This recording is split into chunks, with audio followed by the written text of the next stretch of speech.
ಆಗಿ ಸಮೃದ್ಧಿ ತುಂಬಿತ್ತು. ನಿಜ ನೀತಿನೇ ಊರಲ್ಲಿ ಕಂದಾಯ, ಬರೀ ಪ್ರೀತಿನೇ ಆ ಊರ ಆದಾಯ. ಭಯ ಭೀತಿಗೆ ಊರಲ್ಲಿ ಎಡೆಯಿಲ್ಲ, ಮಹಾರಾಯ ಮಹನೀಯ ಅವನಿದ್ದಲ್ಲಿ ಊರಲ್ಲಿ ನ್ಯಾಯ.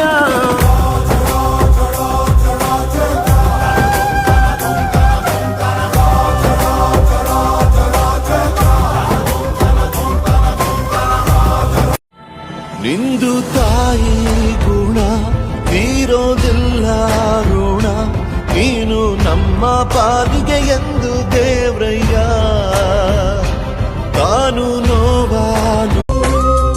ಒಂದು ಊರಿನಲ್ಲಿ ಒಬ್ಬ ಪರಾಕ್ರಮಿ ರಾಜ ಇದ್ದ, ರತಿಯಂಥ ರಾಣಿಯೊಡನೆ ರಾಜ್ಯಭಾರ ಮಾಡುತ್ತಿದ್ದ.